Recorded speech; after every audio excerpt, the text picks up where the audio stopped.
This is the Empowering Healthy Business Podcast, and I'm your host, Cal Wilder. Each episode, we'll dive into topics important to folks who want to run businesses that are both nicely profitable, sustainable, and scalable, and who want to achieve balance in their lives and realize their potential inside and outside of work. The show is sponsored by Smartbooks, provider of bookkeeping and accounting for businesses. Let's get started. So, all of us business owners, at the end of the day, we usually have the same basic challenge, which is generating new leads who want to buy our services and products, right? We think we've got a great service or product, but we need people to know it exists and to introduce them to it, right? And so today's guest, that's what he does for a living in his business, Defiant Enterprises. Tom Freedman, welcome to the show. Cal, it's so nice to be here and real pleasure to have the opportunity to speak to everybody and looking forward to being here today. So thank you. Awesome. So, in a nutshell, Tom, what does your business do? Yeah, we're a little bit of a contrarian. So the interesting part is we get a lot of conversations started based off of lead generation. However, our company says this, right, for our specific target audience. um, you need to stop focusing on lead generation. Leads is not where you're going to get most of your clients. In fact, the data will suggest that nearly all of your clients, especially your best ones, come from connections, introductions, and referrals. So, shifting over to a completely different philosophy and a system on how you get conversations to turn into clients is where the real success begins. This doesn't apply to everybody, but for our target audience, Cal, it works wonders, and the shift in mentality is huge. So, who do you tend to work with? Yeah, it's great. We typically work with solo, micro, and small business owners that are in the B2B services space. And typically, there it tend to be something like white collar services like professional services or technology companies. It can apply to plenty of other relationship oriented sales. That's where we spend most of our time. But the simple question is this: it is worth considering if what you're trying to sell is based off of relationship sale and not like high quantity volumetric sales that is more commoditized. Does that make sense? Yeah, I mean, I'm just reflecting back on my own experience. We do at SmartBooks, we do bookkeeping, accounting, and tax and CFO services, and it's very much a relationship type engagement we have. It's relatively low volume. Clients spend ten to $50,000 a year with us, depending on what they need, but it's a relationship, and you know, I've tried to crack the nut to grow the business in different ways. I've had salespeople. I've spent a lot of money on marketing. I did a lot of money on lead gen, and I've had mixed results. But ultimately, it comes back to most of our best clients are people that I have a relationship with, or that existing clients have a relationship with. We're not, picking up the phone and cold calling.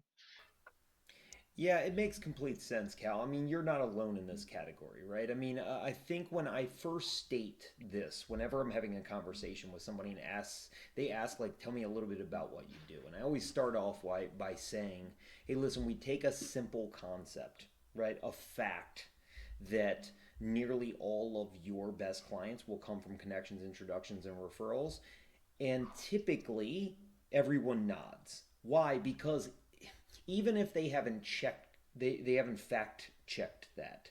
Most people that have been in business for themselves, right, know that in their heart. Like it's already true to them. They already know that most of their actual client acquisitions and certainly their best clients come directly for connections, introductions, and referrals. What is the problem with this, Cal, is this: nobody really wants to accept that. So when a referral comes in, right, they go like, "Oh my gosh, that's great," right? And they sort of applaud it in a way that is more chaotic and haphazard, in that like they've almost earned it by like developing good relationships and that referrals are going to come in every once in a while, or let's say doing a really good job for a client, and that client will mention something to somebody else and refer them in. What is problematic is this: For most people that are doing relationship sales and in a small business, you have to concentrate on systematically growing your company through connections, introductions, and referrals. So much so that wasting any time, money, or efforts outside of that is going to burn through cash and burn through resources faster than you can imagine. It's not that we're never going to get to, let's say, certain marketing strategies or different lead generation strategies or something like that, but know where you're at in the ecosystem and life cycle of your business. If you are doing relationship oriented sales and you're a solo, micro, or small business, let's call it under 50 million ARR for most of these businesses, the concentration should be, how do I get in front of my target audience with a know, like, trust, deliver a clear, concise, and compelling message, and differentiate and distinguish myself based off of the relationship, not nearly as much as just volumetric lead gen. When you do that, almost any small business company can be very, very successful. So I want to definitely get into this. Like, what's the system and the process that you follow? Yeah, we take all of our clients through a 5 step process, and the process looks like this. The first stage, first step that we go through is what we call modeling. What modeling really is we actually have to spend some time with the business owner or the leadership team and make sure that it makes complete sense in how we're going to grow this business. So much so that I will not work with or help grow a company that doesn't have a model that makes it simple and easy to grow. We really need to connect the dots with uh, with regard to, does it make numerical sense to push the company, grow the company under the context that we're growing now? Is it going to get you the results you really want? Said in an easy way would be something like this. Cal, if you and I were working together, I would ask a simple question, right? What do you want in your bank account? You, as the owner of the company, at like the end of, let's say, 12 months, what do you want to see on a monthly or annual basis coming back to Cal's bank account? And once we have that, then we can reverse engineer it and find out if the way that you're approaching growth now makes sense. And if it makes sense, is it the best way to do it? So once we get through modeling, right? Modeling says, okay, great, we found the right approach, and then we need to get to positioning, right? For positioning, it's all about you finding and re engineering your solution so that you can make the most impact. We'll use you as an example right now and say, Cal, for the service packages that you're offering right now, does that allow you to make the most impact per client, right, based on what you're doing? Or can we rebundle your services so that we can increase your profitability, take less load off of growth, and get better results, right? So we need to repackage that. The second one is audience. And audience is so critical. Some people are really good at something, right? But they get so hung up on trying to actually sell it to a specific audience that is very difficult to get a hold of, to access, to sell, or possibly the sales cycle is way too long. So we really need to work on this target audience and say, is it the easiest one for us to grow our company? The last one in this step is messaging. And you know this, Cal, every conversation that you have with somebody, right? Your message is your number one weapon. If you've got a clear, concise, and compelling message, you will get interest. If your message is vanilla or doesn't really provoke deeper conversation, you can meet with 8 million people on planet Earth and very few of them will be interested. And if they do with a bad message, the best you're going to get is selling them at rates that you are not exactly thrilled about. In other words, you're selling at commoditization. I'll pause here for a second for questions, but we still got 3 steps to go. All right. At some point, I am gonna. You don't have to answer it now, but at some point, I am gonna ask you how you go about getting people to answer the phone, because the world seems to have changed a lot. And I used to answer my phone when it rang, and I don't do that anymore because I just get so many cold calls that I have no interest in unless I recognize that caller ID. I just can't answer the phone, or I'd spend all my day taking phone calls all day long. And so I'm curious how you navigate that dynamic. Yeah, it's a really good question. So the first thing that I would have to ask is this: why do you want to call in the first place? Is it necessary for you to hit your goals? This is such a great thing for you to bring up, and this comes back to modeling, right? From like step one. So if I would reverse engineer this and say, forget about calling for a second and say, Cal, what do you want as a result? Right? Like at the end, the outcome here, what do you want in your bank account, or what does the company bank account need to look like, or something of that sort? And then we reverse engineer it. And when we do the reverse engineering, we're not going to do multiple things like multiple things that could produce results. We're going to choose the one or two things that are going to give us the best results, and we're going to do them in the best way we know how. And the way that we can do that is by saying no to everything else. So, to answer your question, how do we get people to pick up the phone? The first thing is, do we really need them to pick up the phone? So Is this it comes back to your necessary? modeling question. What is the most effective model to go to market? 100%. And look, I know tons of people that are very successful with cold and warm calling efforts, but that doesn't mean that it's right for everyone. You really need to figure out what is the best way to get in front of your target audience. And for you, Cal, I would say this: it's not cold calling, right? It's finding the best partners, right, that align with your services and your target audience. In other words, finding really good reciprocal partners that do synergistic work to you within the exact same ecosystem. In other words, they're trying to get in front of the exact same target audience as you, but doing work that is parallel to you, not the same as you. And if they can make key introductions and referrals for you, that is going to be your best way of acquiring ideal clients, not cold calling, right? Yeah, I mean, that was pretty much my experience when we had a sales team at SmartBooks.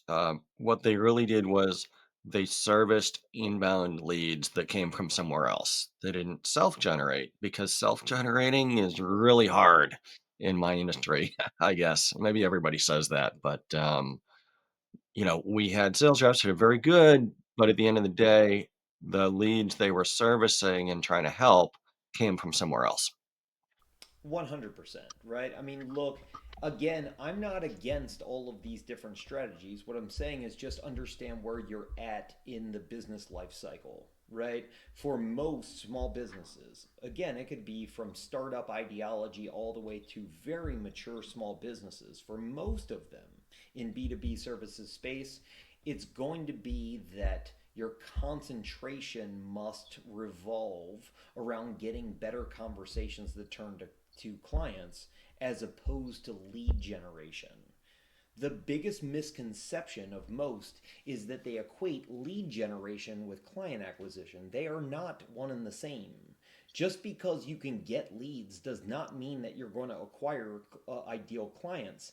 On top of it, you mentioned something like this, right? Like before, we've had sales team, we've had tried different lead generation strategies, we've tried different marketing strategies. The issue above and beyond lead generation is that somebody has to follow up with it. So I always ask this question, right? What would the company look like if lead generation works? Who fields all the calls or the meetings, right? Who qualifies and disqualifies all of these?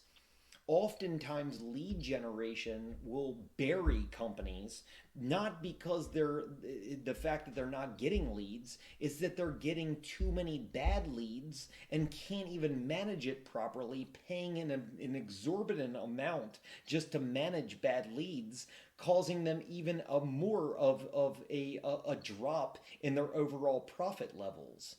So again, going back to this, the modeling really needs to make sense for whoever is taking control of the growth process.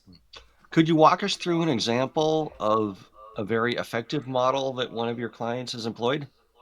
Yeah, for sure. A model that's really simple, and this is what most of ours employ would be this: per unit, meaning that whoever's responsible for, let's say, growth. So, for instance, Cal, if you said, like, I'm going to be responsible for one growth unit, right? And let's say you had one other person on the team also responsible for growth units. We'll call you a sales rep, right? Even though you own the company, let's say you also have the responsibility of producing one unit of defined growth. Does that make sense? Yep. For most people in relationship sales, you can successfully net new approximately 8 to 20 new clients in relationship sales per unit, right? So model looks like this. If I need to get so many dollars out of a unit of growth, again, Cal is a unit of growth, and that unit of growth needs to produce $1 million in either profit or revenue, right? Something like that. The first thing that you have to do is re-engineer your solution so that you can sell 8 to 20 of them to hit the goal. If you haven't done that yet, you're almost destined to fail. So let's just think in terms of if one customer, one client equals one unit. Talking about 8 to 20, that's more or less 1 to 2 per month over the course of a year, right? That adds up to, Bingo. 12 to 24, yeah. In relationship sales, unless you're an absolute all-star, without a doubt, you will not be able to hit much more than that on a conservative basis. Clearly, some people are better than others, and like there's a wiggle room in it, but a conservative approach needs to be this.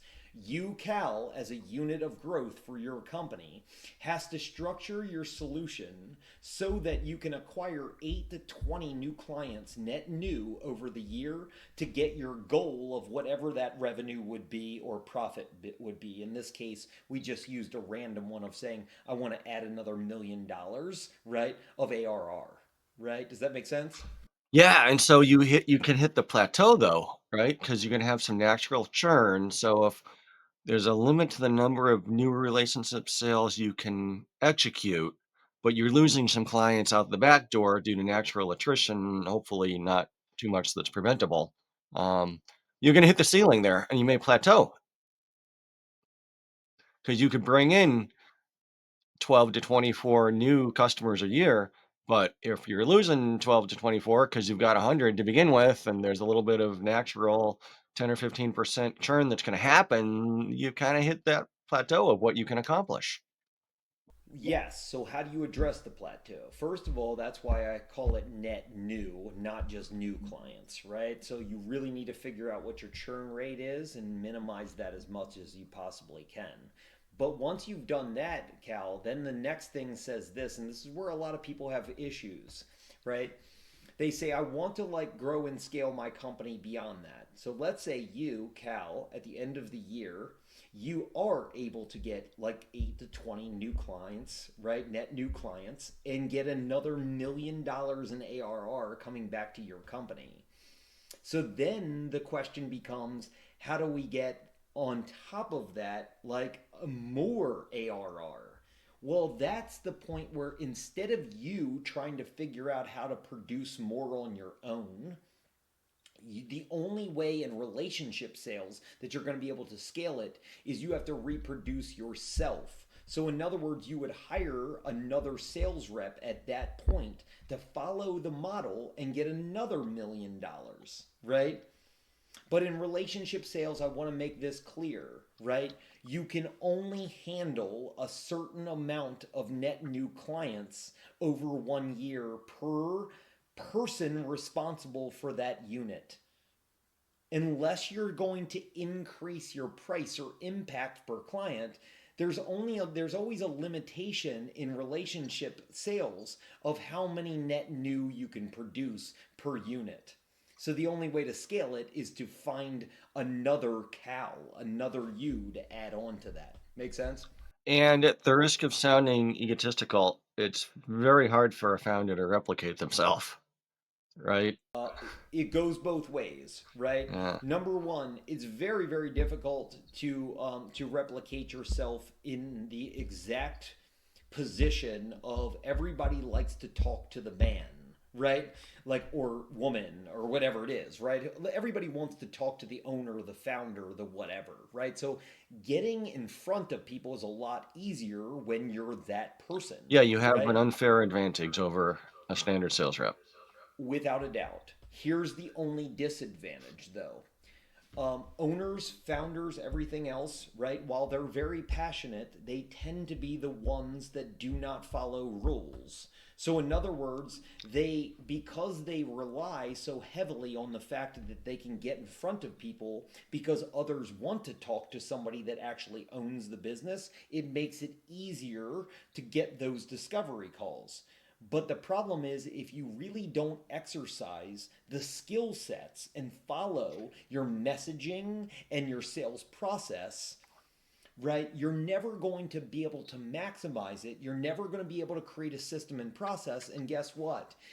There's no way to bring on another sales rep and have them follow your system. Instead, they rely on following you, which is destined to fail. Why? Because they're never going to be the owner of the company, and they don't have the luxury, right, of doing what you can do and haphazardly selling things. Sales is best suited actually outside of the founder, even if it's the founder to start, but creating literally the process that everyone must follow, the system that everybody must follow, so that you aren't pigeonholed into always being the number one or only producer. Yeah, this conversation reminds me a lot of part of my discussion in episode number 33 back in January with Chris Filipiak, where we talked about how the founder needs to be the chief salesperson, needs to model it out, develop the SOPs, and you're going to fail if you just try to hire other salespeople and expect them to be successful unless you've modeled it first yourself. And so that kind of sounds like what you're saying. Founders can get away with things, but if they want to hire successful salespeople, they do need to standardize a good process to insert other salespeople into. Yeah, you're absolutely right. And again, just want to stress the importance of, as an owner or founder, typically you're the worst employee that you can have because you are the ones that rarely ever follows their own rules, right? So like be careful and like treat yourself in the respect of this. Even if you're a solopreneur, ask yourself constantly, if I were working for me, would I fire me? Would I coach myself up or out? Am I actually like doing what the company needs, not what I feel like doing? And it's very difficult when you're the owner of the company to be able to do that. But the sooner that you actually commit to that policy, the better your company will be and the more scalable it can be in the future. I find myself having those conversations with myself regularly. It's funny you said that. Um, so when you engage with a small business owner who's looking to grow their business, what's the process you go through with them? What does it really look like? Yeah, for sure. So we talked about again the first step being modeling and then the second step being positioning. But the third step that we go through out of a five-step process is managing. And everybody like has their opinions on, let's say, a CRM, right? Like a customer relationship management software piece, right? Some people love them, some people hate them, some people all have all these discussions. What I can say is this: when we get into step three, what we have to find is a actual system and process that you can handle the day to day and that you can adopt it.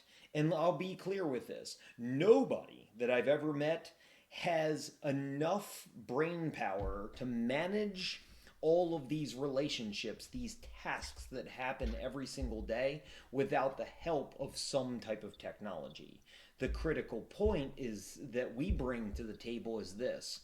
We've seen it time and time again that setting up the CRM in a specific way is the most important piece. Unfortunately, a lot of CRMs are set up opposite on how they should be set up for day to day adoption, which is why most people hate them. So tell me more about that. Yeah, for sure. So first thing is this. For instance, most CRMs have are not set up at all to manage their we'll call them their center of influences, their reciprocal partners, their the people that are getting them key introductions and referrals. Yeah, if I think about my own CRM, I have the standard Gantt chart with different stages, but nowhere does it tell me where the opportunity came from and what relationships are associated with that opportunity, right? Without a doubt, right? So let's make this clear for you, Cal, right? Like in your CRM, your your source pipeline, these are the people that are getting you in front of other people in your ideal space. They're the ones giving you key introductions and referrals.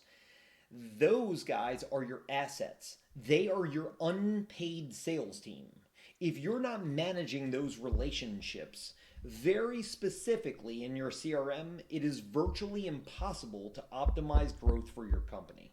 And yet, most people for a CRM, that doesn't exist at all. At best, they'll take a couple notes or something like that, but that's about it.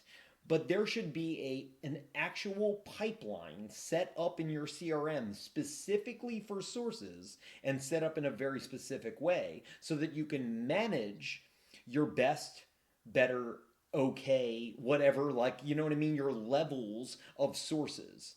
And so much so that the configurations of the fields should be set up in a very certain way to make it very easy to track and manage those relationships in a reciprocal format. The second thing that I'll bring up is the sales category for you, right? Unfortunately, most people have like the typical stages of sales, right? But what they don't realize is this: for most small businesses, long-term nurturing is an absolute joke. It's a waste of time.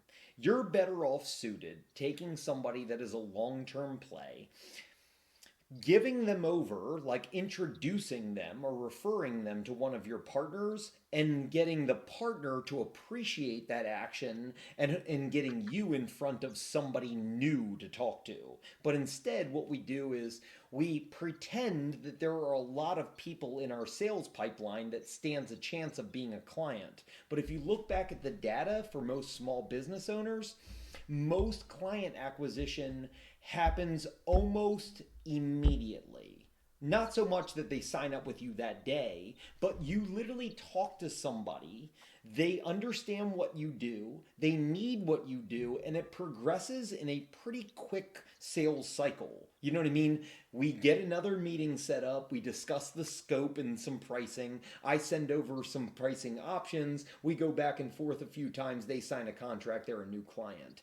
Very rare would, like you, Cal, let's say meet somebody, send them a newsletter or, like, you know what I mean, like for several years, and then out of the blue they become a client. I'm not saying that it doesn't happen ever, but it's a pretty like ridiculous waste of time and money, like trying to keep up with a lot of these folks. You're better off figuring out how to get your partners in front of new people in your target audience with a clear, concise, and compelling message that goes direct to client acquisition. Does that make sense? Yes, it definitely conflicts with other opinions. Um, yes. Yes. And we've been in heated debates over a lot of other folks that are thought leaders in different categories, such as lead generation and nurturing and marketing and things like that. And don't get me wrong, Cal, what I'm not saying is this, that there's no room for nurturing. If you, depending on your company, what you offer and your target audience and things like that, Yeah. nurturing may be a wonderful As way long to as you can do it on the cheap, right? You don't wanna spend a lot of money on a person to go do a bunch of one-off nurturing. I think we definitely agree there. If there's a way we can automate the nurturing, maybe it's worth doing, depending on the industry and everything, but, yeah, I agree completely. We don't wanna have a sales rep whose job is to spend 37 hours a week nurturing and 3 hours a week selling. Yes. The main thing is just look at the numbers. As a small business owner, you cannot accept doing everything just for the possibility of a few wins here and there haphazardly. As a small business owner, you must commit to the things that are giving and driving the best ROI because you don't have the luxury or bandwidth in spreading yourself thin. So let's look at nurturing for a second. Cal, what if you did nurturing yourself? My question would then be this: what if it works? What happens? In other words, you send out all this stuff, and what if like on your nurturing efforts, people just come back to you and say this? You send this email out, and there are then 50 people that respond to going something like this: Hey, Cal, thanks a lot for sending this. How's the family? Well, somebody's got to reply to that email now, right? So now it's pulling you from other things that you could be doing, right? But instead you're managing a nurture campaign that isn't really generating new leads or something like that, but all it's doing is creating more work. When I would literally say, why don't we just kill the whole nurturing like campaign and focus on really building your relationships for your source partners so that they can get you in front of other people that need your services now. Does that make sense? Yes. So again, it's not necessarily that I'm saying no marketing.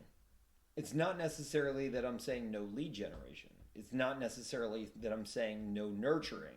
All I'm saying is that in my ecosystem, if you are running a B2B services company in a solo, micro, or small lane, it's very likely that those things are probably not your priority. In fact, you should really concentrate on getting more connections, introductions, and referrals with a clear, concise, and compelling message because that's where the data will show you where you're getting almost all of your best client acquisitions. So, Tom, how did you get to this point? Like, walk me through kind of the key milestones in your career that got you to where you are today. Yeah, for sure. I've owned 6 different companies in my life. I've been an entrepreneur going on 26, 27 years now, and worked with hundreds of companies along the way. So, what I've seen is this with my own companies, I've learned a lot of things about what works, what doesn't work, right? And all in between. And same with working with a lot of clientele.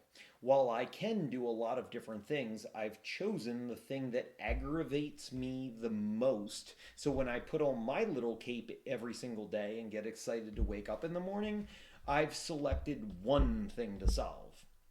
And that one thing for me is this: with all of my companies that I've built on my own, as well as companies that I've worked with, all small companies, there's one thing that is consistent. I have blown and seen people blow a ton of cash, money, time, resources, you name it, confusing lead generation with client acquisition.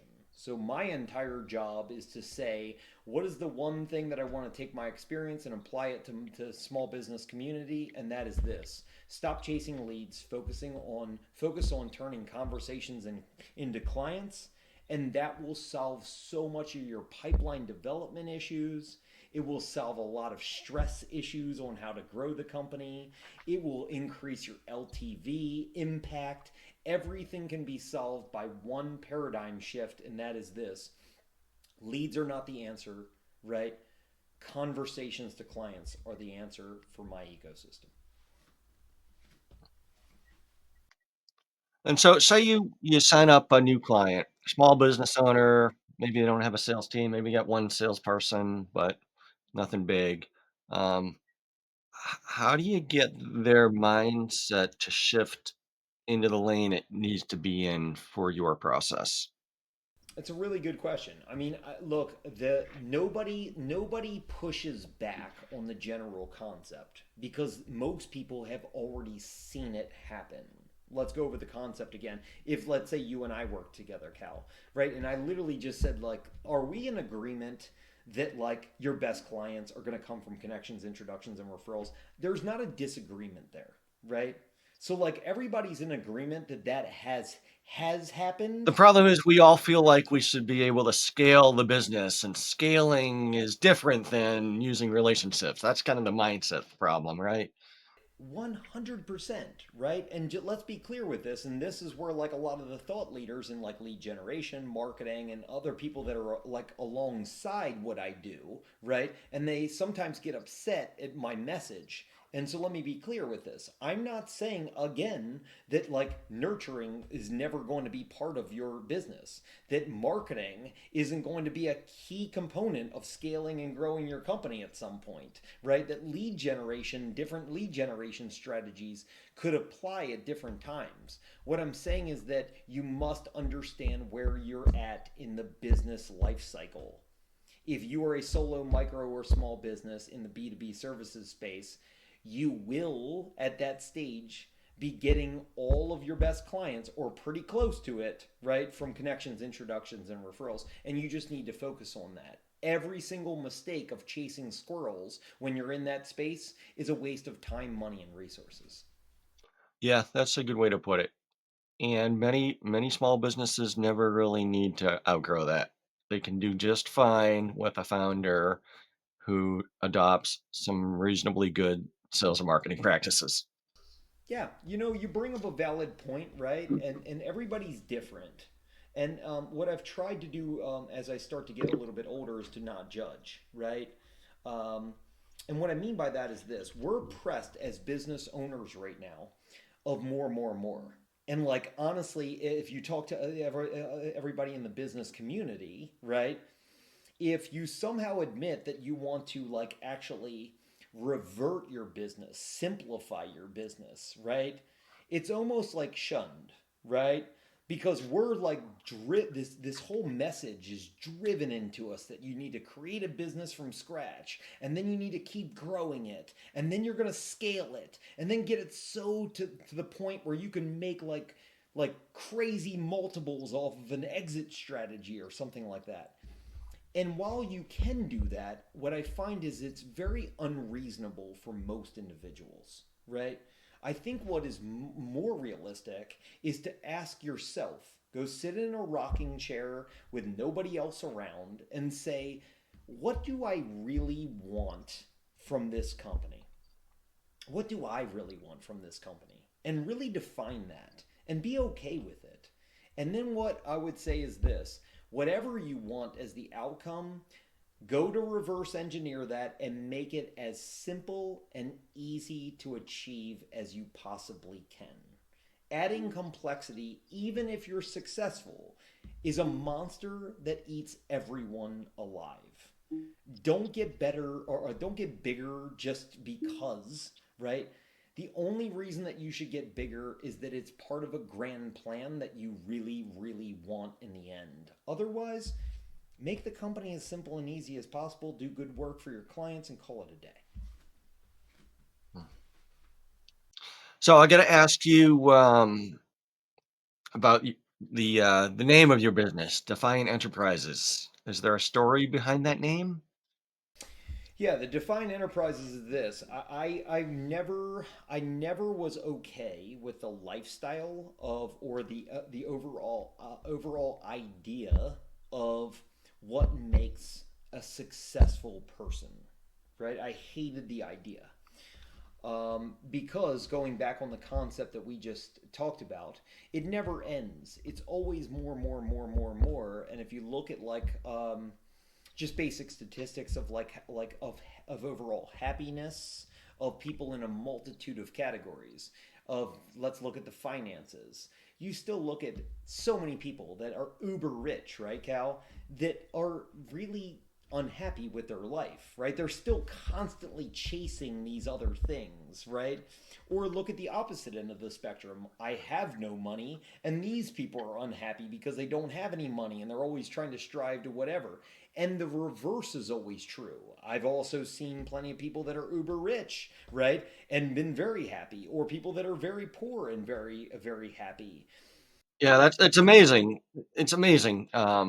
I think once you get, you probably need a certain level of money to, not have to worry about certain things in life. But once you get to that point, I'll hear people say, "Oh, I don't really care that much about money. I just use it as a way to keep score." Well, then it's like, yeah, it matters a lot to you. If you're going to keep score based on how many dollars you have in your bank account or your brokerage account, then yeah, then that's how you even if you say it doesn't matter, you're basically saying, "I'm keeping score and I'm beating you because I have more money." And maybe I'm a better businessman or husband or father, but I happen to work in a job where I've made certain decisions in my life to prioritize other things, and I don't have as many zeros in my bank account. Doesn't mean I'm somehow less than somebody else. It's just decisions that we make in life. Yes. And so, what I would say to you, Cal, is this: you and everybody else, be defiant. Don't go with what the world is telling you to do or how to be or something like that. Defy that. And literally just say, this is who Cal is. And I'm okay with that, right? Like, I want to be Cal. And don't listen or follow anything or anyone else. Be defiant and focus on what Cal wants. You know what I mean? And when you do that, what you're going to find is that the alignment of who you are and who you want to be is direct lockstep. And when that happens, people really like to be around other people like you that are comfortable in their own shoes. So, not to get like crazy, but if you want a better world, in my opinion, what you do is eliminate that gap as much as you can for people. And that is what you want over here on this side versus what I have. And the bigger the gap, the more frustration, the more survivalism, the more issues with regard to like overall like frustrations and you can look at it as deep as like wars getting started and so on and so forth. But the moment that people defy that entire idea of that I always want more or need more, you start to eliminate that. Overall, you become a better human being. And because you defied the normal approach that we're all taught, that defiance is honestly makes you a better person and the world a better place, right? So that's kind of where the company, you know, company name got started. Very cool. I can respect that a lot. So Tom, really enjoyed this conversation with you. Before we wrap up here, is there anything else that you want to bring up? No, I think the main thing, if I were to leave anybody that's listening today with one thing, right? There are multiple things in my life I have no idea about. There are multiple things in my life that I'm not very good about. But over 26 years of working with solo, micro, and small business owners, I would just urge you to consider this. Stop chasing leads. Focus your entire attention on how to get in front of your target audience through connections, introductions, and referrals with a clear, concise, and compelling message. Why? Because the data clearly shows you that nearly all of your best clients are going to come in this fashion. Don't waste any time, money, and energy on things that do not convert right now in your business life cycle into ideal clients. When you're able to get in front of the right people with an excellent message, it's everything you need to grow the company to where it wants to be. This solves so many issues. And if this message could just go from where we are today to anybody that's listening, I feel like it was well worth the time and truly appreciate Cal for having me on. You're welcome, Tom. And if folks want to follow up with you, want some help from you, what's the best way for them to get in touch with you? Yeah, real simple. You can email me at tfreedman@defiantenterprises.com, or you can DM me on LinkedIn. Just find my profile and send me a message over. Would love to connect with anybody that's running a business or has a few questions on what we went over today. Awesome. And where physically are you located? Nice. Well, thanks again, Tom. Really appreciate your time telling your story, giving shrewd advice to other business owners, how to think about lead generation versus, productive sales. So I really appreciate that. Thank you. You got it. Well, thanks a lot, Cal. All right. Another episode in the books. Thank you so much for tuning in. For show notes and more, visit empoweringhealthybusiness.com. If you would like to have a one-on-one discussion with me or possibly engage smartbooks to help with your business, you can reach me at C-A-L, at empoweringhealthybusiness.com or message me on LinkedIn where I am easy to find. Until next time, this is Empowering Healthy Business, the podcast for business owners, signing off.